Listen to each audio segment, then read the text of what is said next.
Friends இன்றைக்கி வந்து பார்த்திங்கன்னா மட்டன் மக்ரோனி பிரியாணி தான் செய்ய போகிறோம். வாங்க எப்படி சேர்த்துட்டு பார்க்கலாம். அதுக்கு குக்கரில் எண்ணெய் சேர்த்துட்டு எண்ணெய் நல்லா சூடானதுக்கப்புறமா வெங்காயம் போட்டு நல்லா வெங்காயம் வந்து தாளிச்சதுக்கப்புறமா வந்து பார்த்திங்கன்னா இஞ்சி பூண்டு பேஸ்ட் வந்து சேர்த்துக்கிறேன். அதுக்கப்புறமா 2 பச்சை மிளகாய் இது ரெண்டுமே போட்டு நல்லா தாளிச்சிட்டு இது கூடவே ஒரு தக்காளி வந்து சேர்த்துக்கலாம். தக்காளி சேர்த்து நல்லா வதங்கினதுக்கப்புறமா வந்து பார்த்திங்கன்னா கொஞ்சமாக கொத்தமல்லி கொஞ்சமாக புதினா இது ரெண்டுமே வந்து சேர்த்துக்கலாம்.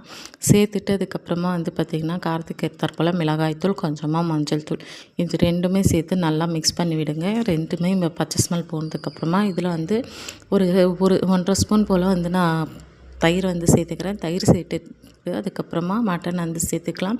அதுக்கப்புறமா இதுக்கு தேவையான அளவு உப்பு சேர்த்துட்டு நல்லா வந்து மிக்ஸ் பண்ணி விட்டுட்டு அதுக்கப்புறமா வந்து பார்த்திங்கன்னா மக்ரோனி நான் வந்து போட்டுக்கிறேன். மக்ரோனி சேர்த்துட்டு மக்ரோனி வந்து மூழ்கிற அளவுக்கு தண்ணி வந்து சேர்த்து குக்கரை விசில் போட்டு நல்லா ஒரு 5 விசில் போல் விட்டிங்கன்னா சூப்பரான மக்ரோனி பிரியாணி ரெடி. ஒரு டைம் ட்ரை பண்ணி பாருங்கள். இது லஞ்ச் பாக்ஸ் கூட சூப்பராக இருக்கும்.